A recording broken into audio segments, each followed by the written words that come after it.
Okay, thank you everyone for joining us for our second panel, the future of the digital art business, which is not a small question.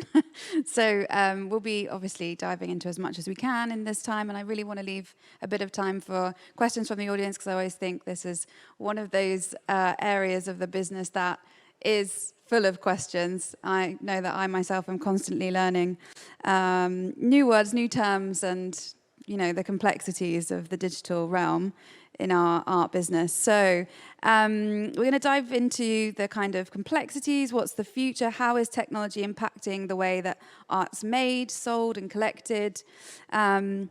And so it's a pleasure to introduce the panelists for this session. I'm going to do brief introductions. To get the full bios, you can scan this QR code and it will take you to the website. And I hope that you'll stay afterwards for some mingling and some chatting with the panelists, and you can ask more questions to get to know them more then.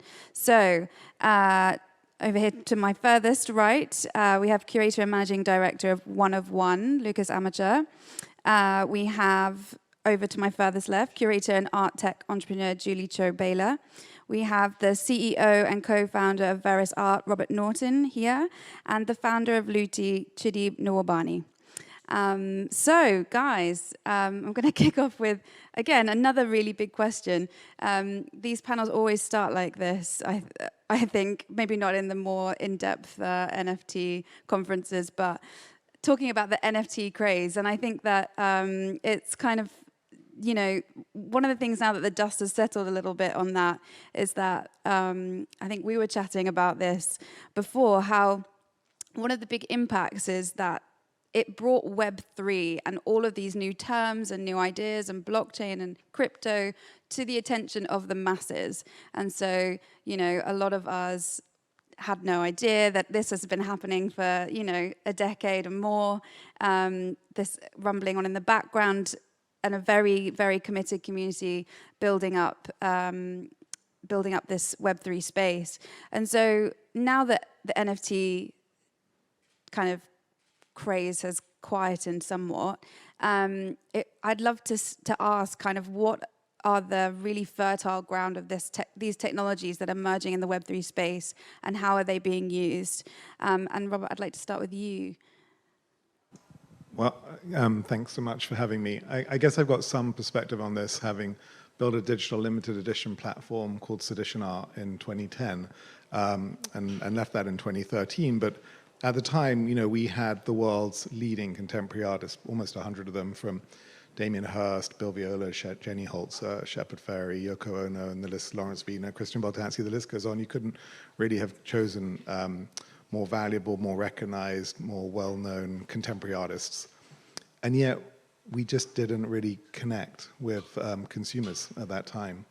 And the business was sort of, relatively kind of, paltry in terms of sales.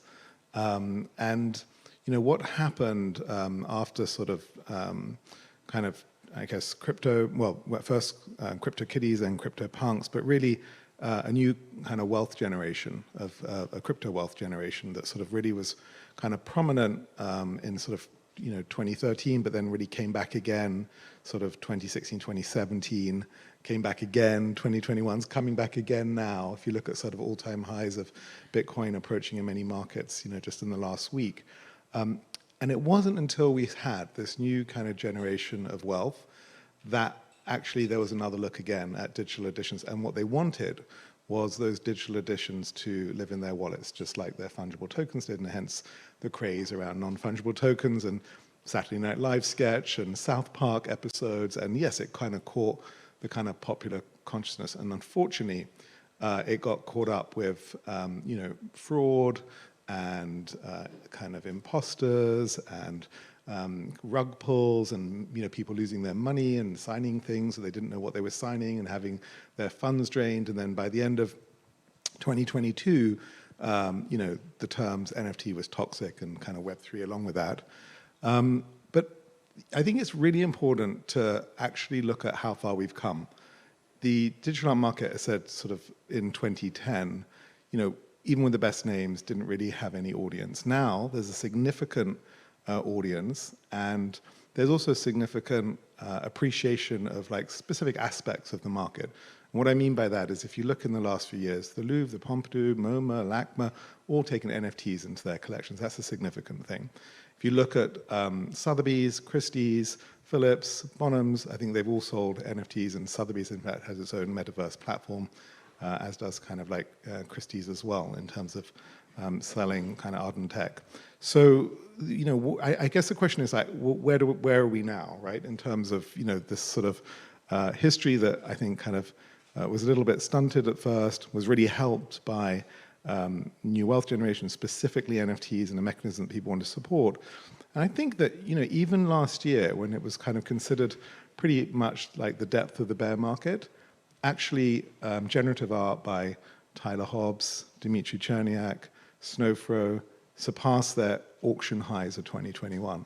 And that wasn't seen in other kind of collectibles. So we've seen a significant crossover of interest in specific parts of the NFT art market. And I know Lukas will sort of talk to more in terms of that, but I think generative art is a very, very interesting kind of area, and I think it's here to stay. And just to give you a little bit, a sort of number that I think is just incredible, is that Art Blocks in its first 2 years did about $1.5 billion in sales.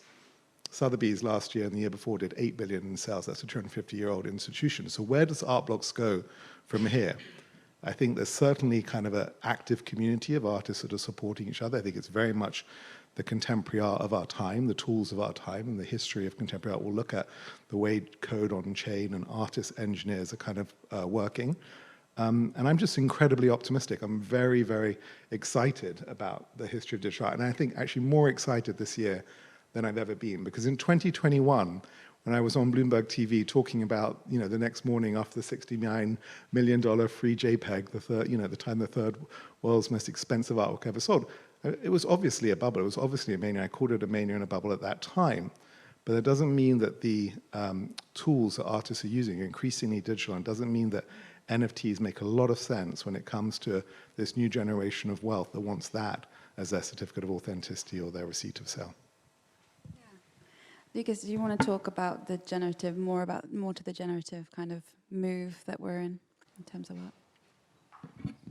You know, I think generative essentially is one taxonomy out of many different kind of the broader what we like to call art of digital age, because the digital art is always a subgenre of contemporary art. But essentially, if you want to be a person of our time, you are a person of the internet, and that kind of means that you know, all art created today somehow relates back to this crazy communications and information network that we built that has like deeply changed the way we interact as humans.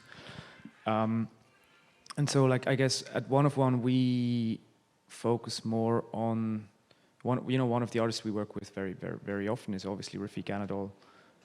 We donated the big unsupervised piece to the MoMA last year, and we're in this kind of cultural shift where, to me, it's unclear whether the unique individual artwork will still be a thing in 20 years' time, because technology now enables us to create these, what we like to call rivers in time, works that continuously change and continuously adapt, and that, you know, are more than just a singular output. They're almost like a distillation of large kind of community source data sets, and those data sets continuously change, and so the outputs continuously change.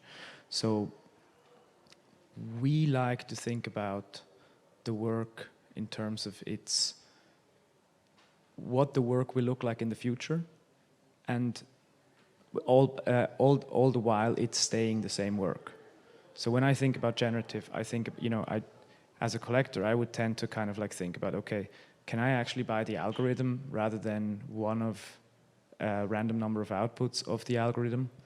And you know, I think Rafik is a perfect example of that.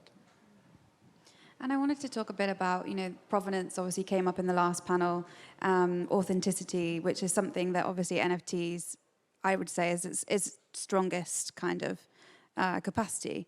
And we were talking about some artists that you've been working with and how they've used NFTs, you know, to back like physical works or ephemeral works, and how that's, creating a really interesting way with land art, with performance and things like that. Could you speak more to that? Sure. First of all, sorry, I'm just coming out of laryngitis, so I'm still here. But we've been working with more analog traditional artists, not digitally native artists, and they're exploring digital realms as a way to sort of tie in, obviously, having a physical art that goes together with their digital pieces or vice versa. So we are actually, for the digital pieces, of course, they're NFTs, but for the physical art or the land art pieces, we've been using Archewell, which is the Art Basel sister company. We've been using and partnering with them in order to secure the digital certificate of authenticity of the print, as well as the ephemeral work that doesn't exist except as an exhibition copy. So the same way you might have a soloist and you have to repaint it, and then all you have left is a digital certificate, actually a little piece of paper from Saul from 1960-something, and that goes in the vault. This is sort of born out of my experience as a museum curator, where we had to sort of deal with these kinds of issues of how to take care of these things, even things that are ephemeral. So I think with having that blockchain certificate, of course, that ephemeral work has a proof of ownership that it could otherwise never have. But our artists actually took it another step, and to say, well, I've made these land art pieces that exist. They get, they sort of get destroyed with the weather, and then they're rebuilt, and then they go into, a vault. A little certificate goes into a vault. So she actually took the step to expand that land art into the digital realm, where it could have sort of this virtual real estate and be enjoyed by audiences everywhere. So I'm my artists are not really digitally native artists. They're actually working in the real world and exploring digital tools. I think it's really valuable for them. And I found with the collectors, we've sold actually just to traditional collectors, if you will, and they all want the blockchain certificate because they feel like that's something that they can trust down the line. And they've really kind of made that crossover. They're not necessarily buying digital, but I guess they're sort of seeing how these hybrid realms work and how artists are using it. So we've had a really good experience here, and I think that when you can convince people so easily what that is about, it means it's kind of hit the mainstream in a way. There's no more having to describe all these different technologies. Yeah, and I think, in the last panel, there was so much talk about how essential trust is still because of like a lack of consistency in the market and a lack of kind of, rules that are standardized. And I think that these contracts, they add a layer of trust, once people feel that they understand the technology and that it's here to stay. Chidi, I wondered if you could speak to it as an artist or a practitioner, the ways in which, blockchain Web3 has really enabled you and to move forward with your project, and perhaps you can explain it a little bit. So with Looty, actually, like the first idea was to actually use the tokenization of these digital artifacts as a medium for us to talk around the subject of provenance. So we're basically dealing in the subject of repatriation of stolen artwork from specifically Nigeria and Egypt, but we're doing this for the whole of Africa. And I saw that the NFT could be used as this medium to actually talk about that. So we went into the British Museum, performed a digital heist where we took scans of these stolen artworks and then uploaded them as NFTs. But I thought it was a very interesting way of looking at, you have this one physical piece of artwork that the provenance is a bit shady, we don't actually know who the owner is, and then we have the digital where it's written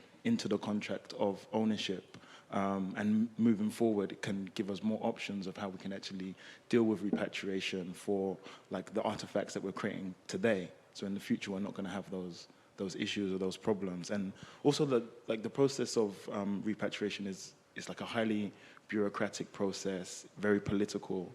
And I just found it also interesting that through this process in the digital way, we could just jump and leapfrog over all of that, and just go straight to, we have this new digital version. It does feel a lot, having worked so long in the traditional art world, there's so often we say we just don't know. Like, we don't have the data on stuff. We don't really know how much things are selling for in private sales, or, you know, there's such a kind of murkiness, and I think that there's so much more clarity in the digital space. It feels so much easier to see because it's there for everyone to see. So my next question, I wanted to ask kind of about, still again NFTs, but there's kind of more now, I think, a focus on quality rather than quantity. You know, there was at peak times a lot of people minting things that weren't necessarily what one might consider as good, whatever that means. But what are the structures that are now coming into place that kind of are filtering through that kind of massive NFT-backed art? And I wanted to ask you first, Juli, as a person that's worked as a curator and in museums, what are those kinds of, you know, layers now? Okay, this tricky water, because I think that the more traditional art world has sort of certain eyes and ears of how they have approach. I think it's also the dedicated spaces that they need to view the work and experience it. And it has not been in a wallet or on a phone or on a screen. It's something that is takes more senses.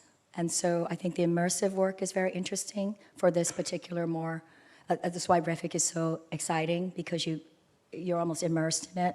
Or even these sort of light installations. You know, we all know James Turrell, we all know all of this ephemeral work. It's some of my favorite, the stuff that you can't touch it. So in that respect, I think it's really not about the platform, it's how you experience it. So if you're working very digitally and just sort of locked into that JPEG NFT, that has not done so well, I would think. But I think that's more of a community-centric thing and not so much about, like, this masterpiece work. I think we're over that masterpiece work still. I mean, it's people are still looking for it, but there's more room for different types of artworks. So, but I think that the artists are very excited about different tools that they can use, even if they've been practicing something for 30 or 40 years, like with one of my artists, Michael Vesely, ultra-long exposure photography, starting from analog, moving into digital cameras 20 years ago, but now exploring how he can take that into NFTs. So it's a very sort of seamless thing, but it feels very authentic. It doesn't feel like he just said, oh, one day I want to do NFTs. So there's a little bit of that. It's definitely a generational thing, I would say, you know, and then I'm sure the younger artists, they have a different goal or a different audience or a different message that they want to send. And a different aesthetic, I think, a lot of the time. That as well, you know. I mean, I have a 17-year-old. The way he sees things was very different. You know, the way he looks at screens and the way I look at them are very, very different. So I think we have to just be ready to see this as a new media. I don't like to think of it as like NFT or digital. I just consider it new media. And how are you using these tools? And at the end of the day, is the work good? Is it reaching a large audience? Is it about community?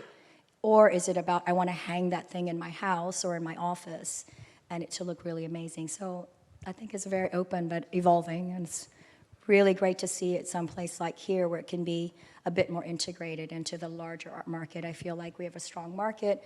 We've been through the challenges of all kinds of media, like photography was only photography. Until one day it wasn't. It was suddenly, you know, the Whitney where I worked, we were collecting Cindy Sherman and Richard Prince, and, you know, where the MoMA, no offense to MoMA, I love it, but it was really photography for the longest time. And then once the numbers went up, they were like, oh, Andreas Gursky and all that. So it's just, I guess, how, you know, the institution thinks. But I think that artists still need institutions too, because this is an institution where we're at.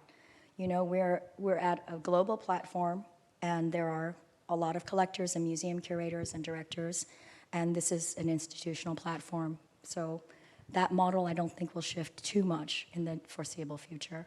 Yeah, I think, you know, obviously, like, the digital art community is quite close, I think, like, well connected and networked between each other.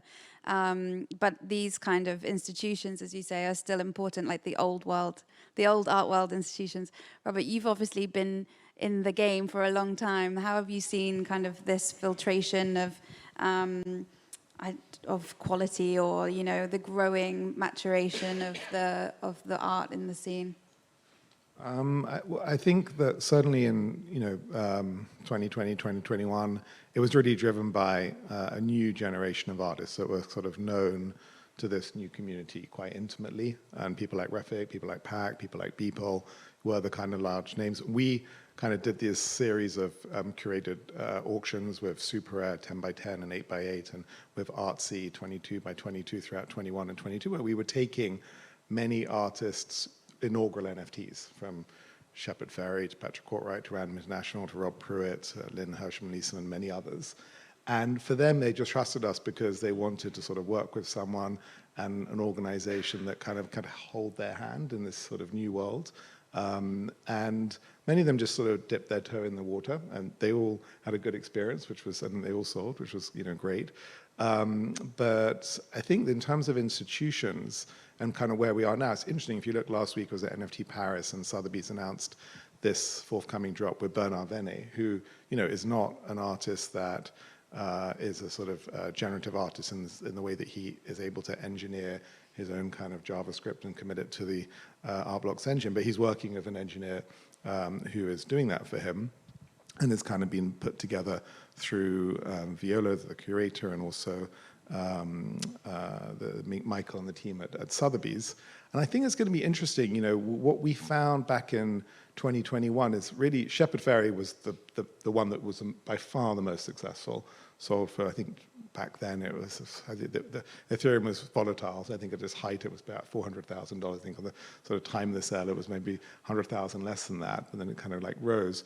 But that was, relatively small compared to, the millions that some of the other artists that I outlined were selling for, like Refik and Beeple and Pack. And yet Shepard was incredibly happy with the sale. He was like, I've just sold a JPEG for this amount of money. And it was like, more than what he sells his physical works. So he sort of like, wasn't complaining about the outcome. But I think there was a sort of problem with expectations when there was this kind of like height. And I think sort of now, we're I think, kind of at a time where people want to experiment again. And, Yoko Ono has been announced as one of the artists with a Ferrophile MoMA announcement just a few days ago, which will come on sale in a few weeks. And it'll be interesting. We did Yoko Ono's first digital edition, when it's edition, so, know her. We kind of worked together on that project. It'll be interesting to see how these types of artists translate to this new audience. I mean, I'm curious, in the 101 collection, I would imagine most of the artists there are more, I would say, natively digital Web3 artists, as opposed to ones that have kind of crossed over, which we were more involved with. Yeah, absolutely. Check. Absolutely. We're trying to build the collection in a way where it kind of, the starting point was that wave of a couple of years ago. And we're trying to build it looking forward, and I guess many of you've seen over the last 2 years some kind of older generation digital artists that sometimes even posthumously were being minted on chain and sold off as NFTs, and that's kind of less interesting to us than somebody who is 30 or 25 or 35 that works with the questions of our time.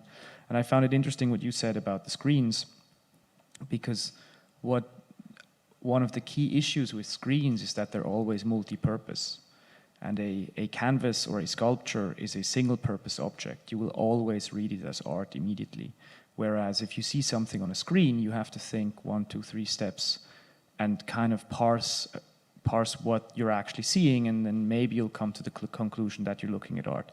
And I actually think the younger generation is 100 times faster than everybody who didn't grow up in a computer. And I've seen this with my own father sometimes, where he is very anecdotal, sorry, but it's an interesting one, where he sends me YouTube videos, and I can tell by the color grading of the YouTube videos what the video is going to go to, and whether it's advertising or not, or whether it's like an auteur or something like that. And so I think as we move forward and we get, as humans get more and more accustomed to screens, the speed at which we dissect the information on them increases as well. And that, will serve as another kind of decreasing barrier to embracing anything digital wholeheartedly. Yeah, I mean, it's fascinating to me, like, who are the connoisseurs of this? When they were talking before about, it's important to have these people around you that are experts that can tell you if something's good and legit. What is that in the digital art space? You were saying about a book that launched at NFT Paris. Could you talk a bit more about it? Sure. So on NFTs, if you follow Twitter or any artist that's selling NFTs or has been in an auction selling NFTs at one of the large auction houses, they probably retweeted the announcement of the book and the launch of the book, especially if they were in it. So there's been quite a lot of activity online and particularly in social media about Robert Alice's book on NFTs, which is an extraordinarily large mini sumo publication by Taschen that sells for 750, I think, was it euros? I think, and then it's 1,500 with the hard case, and then 3,000 if you happen to choose one of the 4 artists that produce an NFT with a book. And like any publication, there are those that are in it and those that are not in it, and it causes some controversy in terms of any form of editorial filtering and selection. But I actually think it's an incredibly helpful book, and it's come at a great time. And it's also not just a book of beautiful pictures of NFTs, but it's actually got a lot of scholarly research in it. And it was interesting how, they had sort of an expert or someone very native in the space also writing about the artist. And so sometimes artists were writing about other artists were, writing about, the code, the practice. There's essays by Ray Myers. I think there's essays by many other kind of well-known artists in the space. And it felt like a moment, I have to say, having been in this space for quite a long time and being in the Taschen store last week in Paris, and you were there as well. It just sort of, and there was a tremendous support of a lot of artists showing up. And I think this is really what is quite unique about this part of the art market, which I haven't seen before. I mean, we talk about the YBAs, but it was a much smaller group of artists. But here we talk about artists that are, utilizing code, selling their work as NFTs, and they really do support one another. And there is a kind of salon-type conversation, which, when you look back in art history, those sort of artist groups were very important when you look at the sort of history of art, no matter what the sort of century was. And I really see this as an important ingredient as to why I think these artists are very much kind of like here to stay. Not that every one of those artists in the book will, perhaps be in the story of art when it's updated in 50 years' time, but some of them definitely will be. And I would just want to talk about one thing that was mentioned by, Julie, which is that, I don't think that NFTs equal trust in any way. I actually think that consumer trust was completely broken by the sort of end of 2022, with the bad actors like Sam Bankman-Fried and others, going into sort of being arrested and collapse and loss of investors' money. What's very important to understand is that, yes, the blockchain itself might have sort of trust because the transaction is trusted if it's on chain. But remember, we're talking about creative assets. And so the record points to something. And what it points to is very likely to be false. And the problem is, how do you know if something's true or false? And I think the marketplaces did a very bad job in terms of verifying. They didn't verify creator identity. So at Verisart, like 50,000 verified creators and about 200,000 records. We're on main chains like Bitcoin, Ethereum, and now Polygon. And I'm very concerned about other platforms that are using their own chains.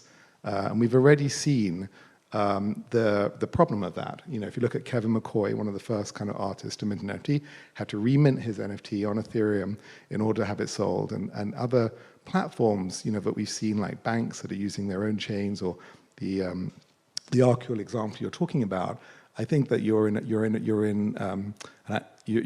a kind of like more dangerous world than if you're using the largest distributed ledger technologies at the time. And I think probably you as well, you're collecting mainly on Ethereum, I would imagine, from a kind of institutional kind of perspective. Yeah, 99.8%. It's interesting to see kind of the competition, though, that is arising through these chains, and you know, new kids on the block that are willing to take on the criticisms that have been made of other chains, whether they're high gas prices and things like that, and try and compete. And so, yes, it's like old guard and new guard in a very new space, which I think is really fascinating, and we'll see that play out, I think, in the coming years. Can I just interject quickly? Yes. How did you choose where you mint your work? So we're on Ethereum. It was, I mean, Ethereum just mainly because it was like the biggest one, and like at the time, like the most like trustworthy. Most NFTs are, or at the time, were on Ethereum. I feel like now I see a lot of people move into Tezos and going like with Polygon and many other ones, but Ethereum is the one for us. So. It's interesting. I wanted to ask about kind of, I always hate to pit the digital world and the traditional art world against one another, because obviously it's not a useful kind of thing, but obviously comparisons are always made. And I just think it's really interesting how different the model of kind of production and the industry of digital is, in terms of, you know, growing up, you have your artists represented by galleries, and the galleries will sell at fairs or to museums, or to collectors will then donate to, you know, and there's an ecosystem that everyone kind of knows, even though it's not deeply necessarily structured. But looking at the digital scene, lots of artists choose not to be represented by galleries, because they don't want to necessarily be part of something so structured and bricks and mortar, or they feel like traditional galleries don't understand their scene or where they're coming from. And so you can start to see some people that are emerging as kind of agents or like negotiators, and Lukas, I was a little bit talking with you about how you're doing that with people. Like he represents himself, he's very successful using his own channels to promote his works, and but you're really helping to like advise in like a institutional way. Can you speak about being part of that less gallery model and more of like an agent model? So I guess, you know, first off, regarding the collaborations with people, we own Human One, which is his kinetic media sculpture. It's an evolving sculpture. It keeps changing every time we show it, and we've shown it now at Castello di Rivoli in Turin, at M+ in Hong Kong, and at Crystal Bridges in Arkansas. And it will be at its next venue in autumn this year. And every time it's a new work, and it kind of exemplifies this interest in artwork that, you know, on the surface level looks the same, but on a content level deeply changes as it moves through time. And that's just, in our opinion, part of being a good collector is trying to help people gain more recognition and to get exposure for his work, and especially with work that continues through time. You know, if it updates in a storage facility, did it really update or not? And I think part of why you see many artists going basically direct to collector in the digital space is because there is less necessity for the physical space. Like they're not used to doing shows once or twice or 3 times a year. They just upload their work to YouTube. You know, Ellen, who is at one of the digital booths, you know, I met her the first day, and she posted something on Instagram and tagged me, and I went to see, and she has 4.3 million followers. Like, Larry Gagosian doesn't have 4.3 million followers, you know. So she can reach such a much larger audience in the first place. Why would she need a gallery? And with people and Rafik, I think it's similar, and so kind of the focus shifts from doing these gallery exhibitions straight to the museums and the kind of spaces that contextualize the work properly. That said, I don't think the gallery model is done. I think there is a meaningful space for thoughtful interaction with artists. So, for example, we're kind of currently working with Sam Spratt, who is a digital native painter, he was trained in Renaissance painting, so kind of like the most old school thing you could think of, but then uses the blockchain to incentivize his viewers to spend more time with his painting. And there's this beautiful tension where in a time with like decreasing attention spans, he finds a technological way to increase attention spans again. And we're working on his first physical show. Sam is a 7-figure artist that has never done a physical show in his entire life. And we're going to open in Venice in April, and I'm really excited to see how the show turns out, because it's a great example of someone who, you know, has gone to great heights and has amassed a cult following in like Web3 and crypto circles, and a really good collector base, but just like completely took a different route than a traditional artist would have. So I think the middleman is still there, it just kind of shifts around and becomes something different.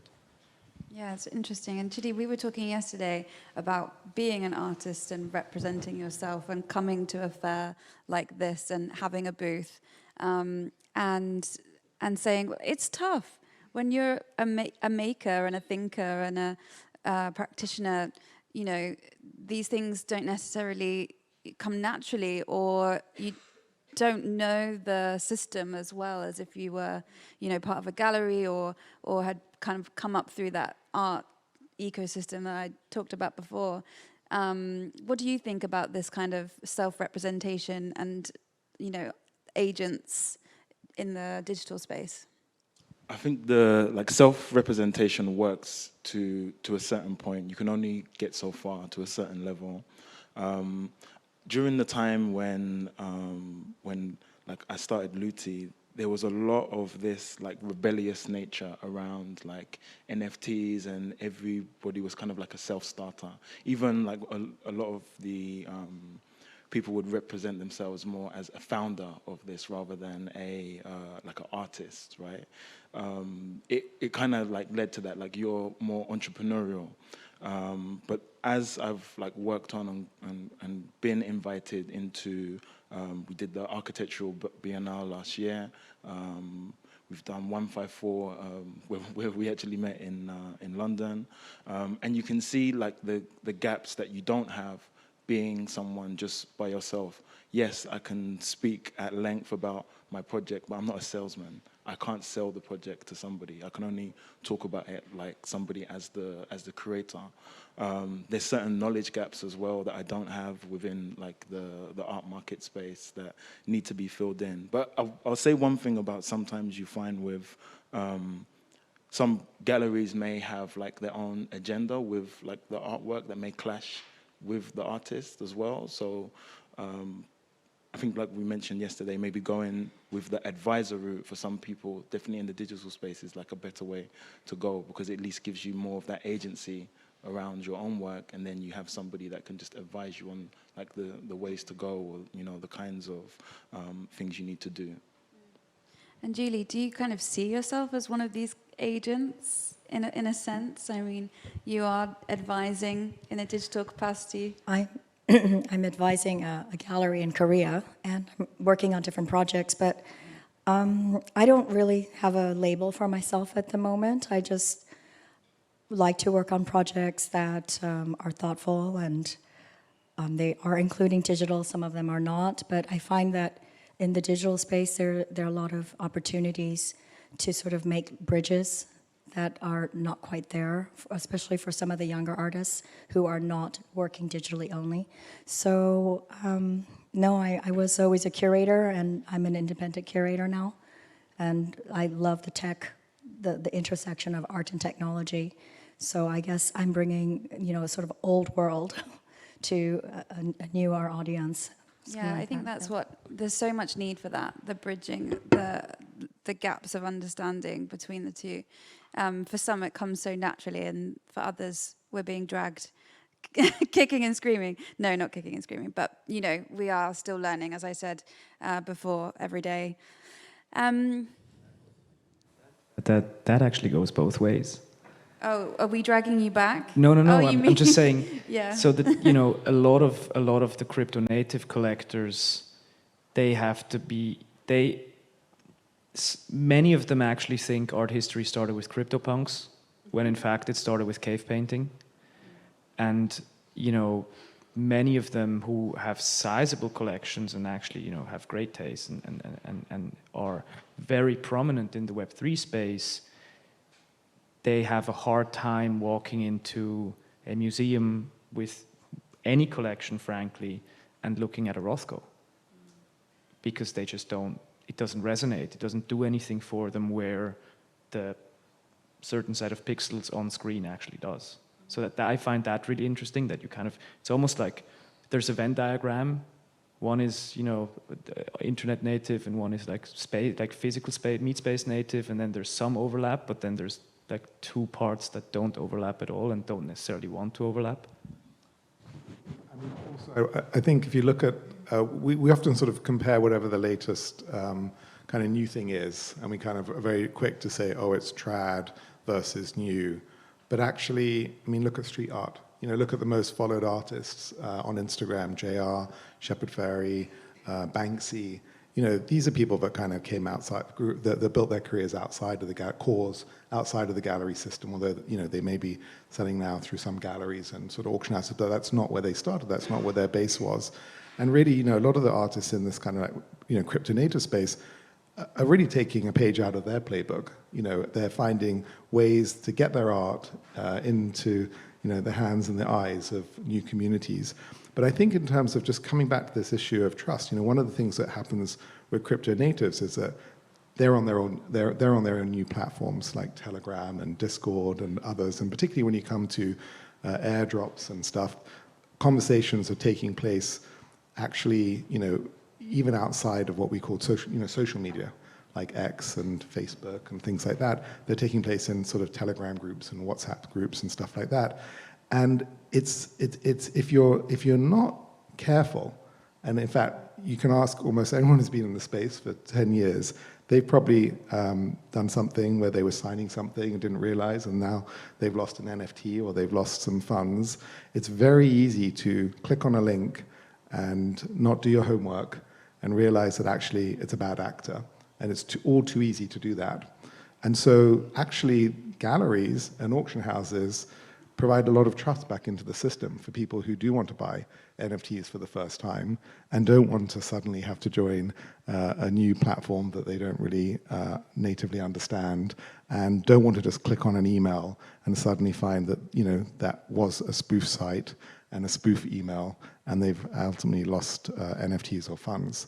And so, you know, this issue of trust, actually, the galleries, I think, provide an incredibly important function where you can, you know, in Italy, you know, in Venice, you're being able to go and meet the artist, being able to go and actually talk to the artist, being able to, you know, rub shoulders.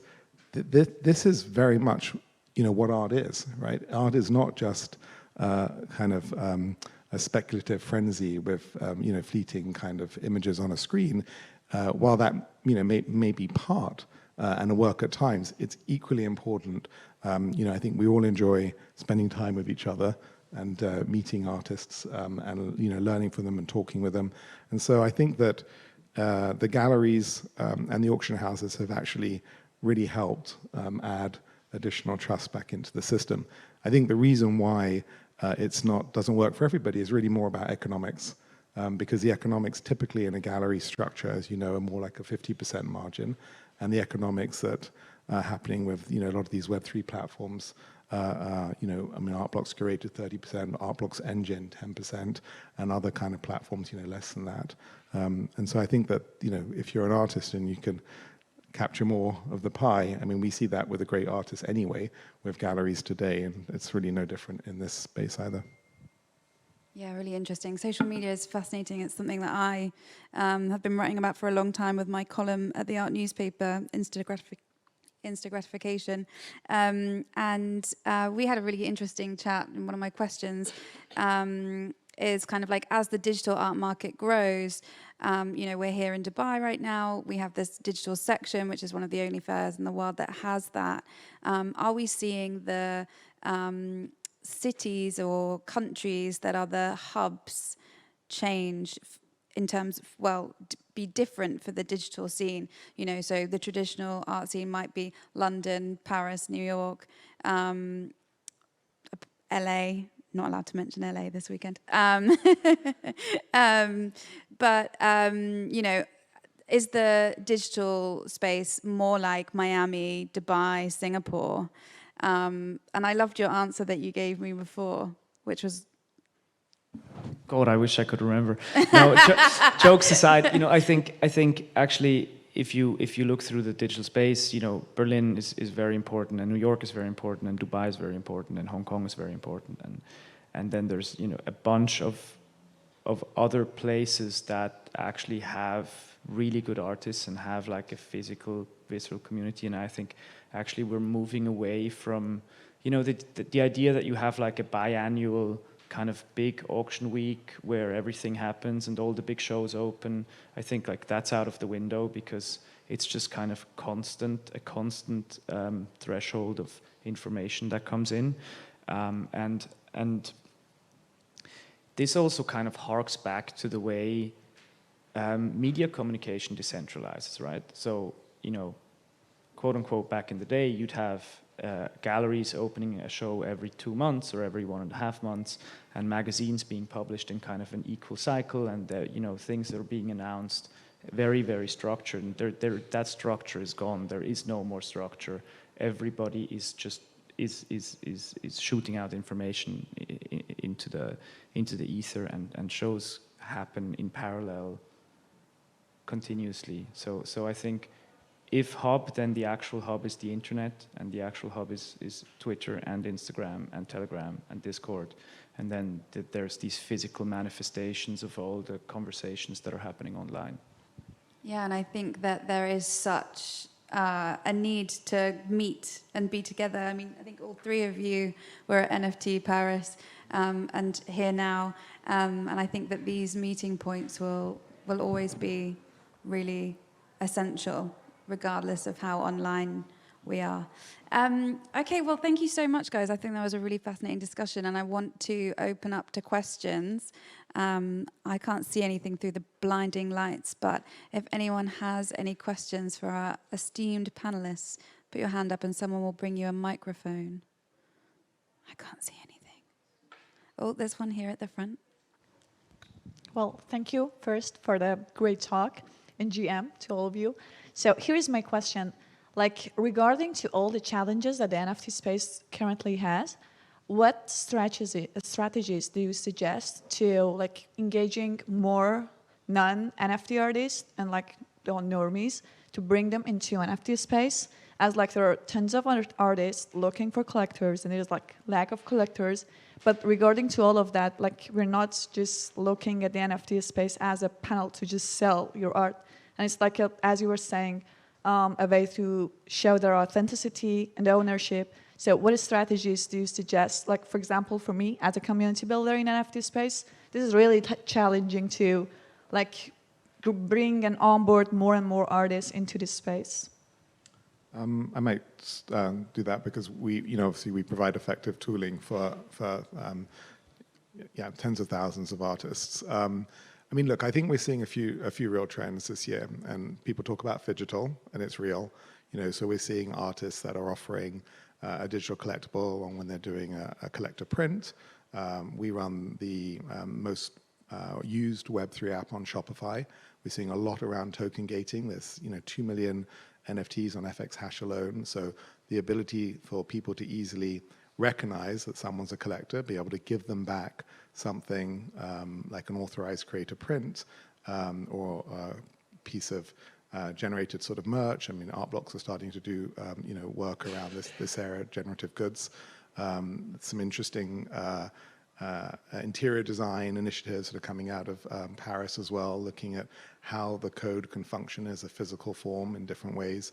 So I think phygital is a real trend, and I think it's a good way back into building a type of collector that isn't just limited to the NFTs in their wallet, but actually can live with the physical work too. I think the second trend is thinking about community.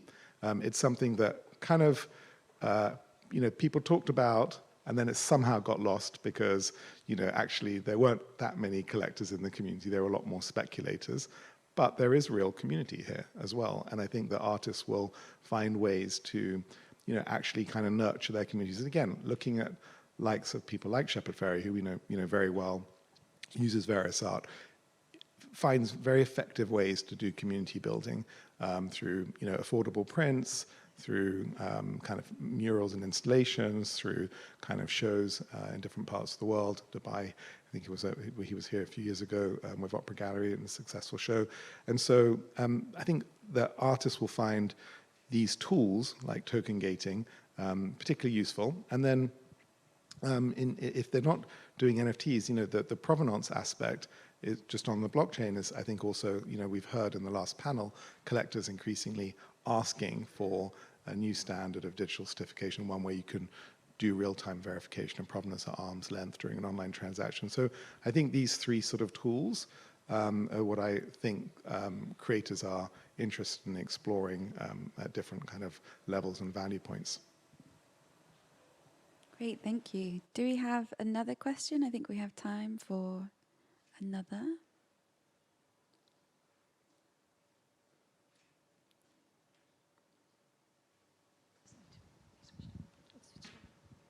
Hello. Thank you so much. It's been a brilliant conversation. I have a quick last question for you. You talked about the communities, X, Discord. As an art professional, when you open up your phone, what platform do you go to first?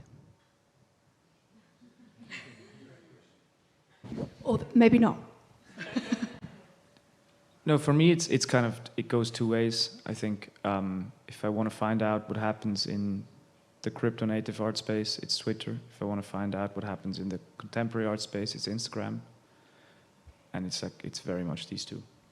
The same for everyone else? Ditto, yeah. I mean, I personally find Instagram more enjoyable than X these days, and I think, but if you're looking for the conversation is much more current on X, and also, in this industry, that's kind of almost a preferred platform. It's interesting because you can often see people tend to have quite different Instagram followings and Twitter followings. They're never normally the same, and it normally reflects kind of like when they started in the industry. And you'll see certainly kind of the web, well, the crypto native tend to have larger followings on X than Instagram.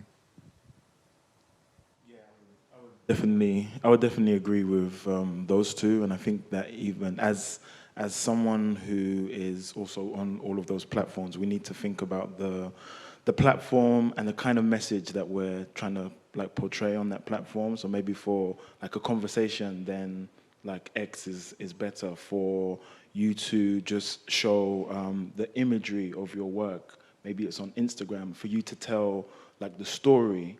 Then maybe it's TikTok for you to like go through that process. So it's dependent on each platform. You can actually use that platform and the native features in that platform best for you. So I think it's even you can even say Snapchat as well for that. For like what are the native abilities that you can do on that platform and not nowhere else that you can actually use and utilize. There is so much choice. And I think that's the difficulty, right?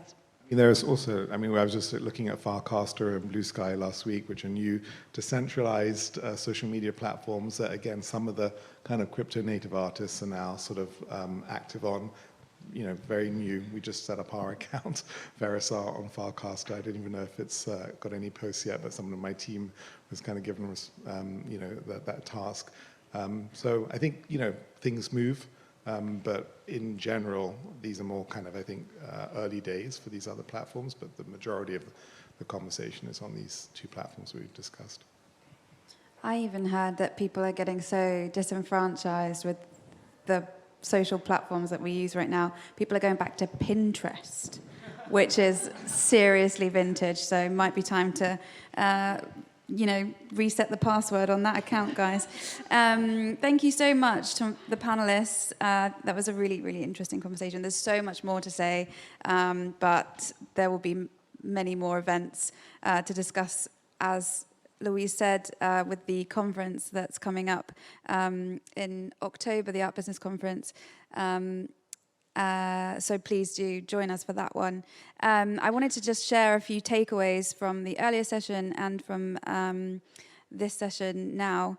It's really interesting to see so much talk in the collections management panel about how best practice has no consistency. So it's almost like a, an antonym, a term that's like, what is best practice if you're not actually standardizing that?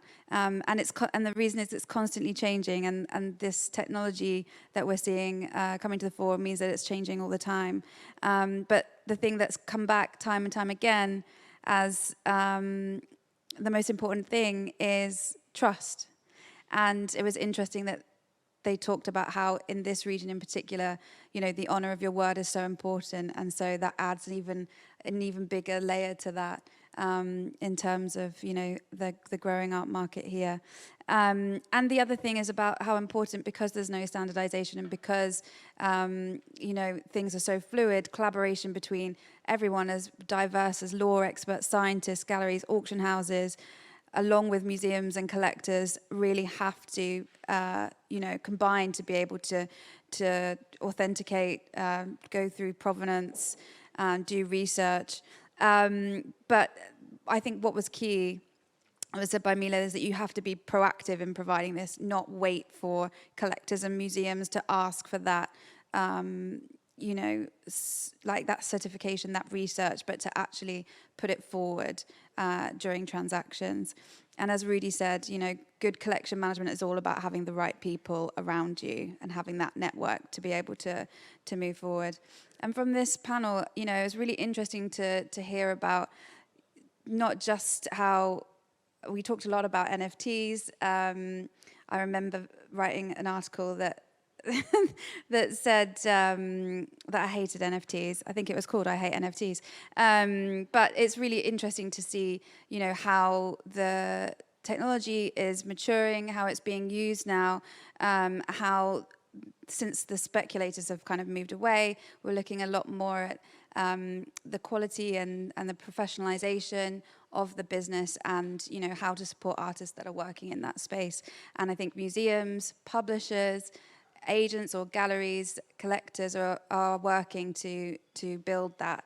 And Rudy said, law is always behind these processes and trying to catch up with them. And so eventually I'm sure they'll join us up here talking about what they've finally decided to do about the many issues that the digital realm brings to lawmakers. And, I think it's really interesting that, we're all here in Dubai, and it's really great. And I hope that you will come and join us and do a bit of talking after the panel. It's great to have these things, but also, as we said, join us on social media, where the key conversations about this are really happening. So do sign up as well for the Art Business Conference's social media, and you can join the fortnightly Digital Art Business newsletter for all the information. Lots of helpful links in there of stories that are breaking that tell you more about the market, and lots of things that focus on digital too. So, and you can find out more about the Art Market 2050 conference in October there. I just want to say a last thank you to Louise, who's the founder and organizer of this Art Business Conference and the group itself. And to thank you to Art Dubai for hosting us. And thank you so much for you all to coming and to our panelists today. So join me in thanking them.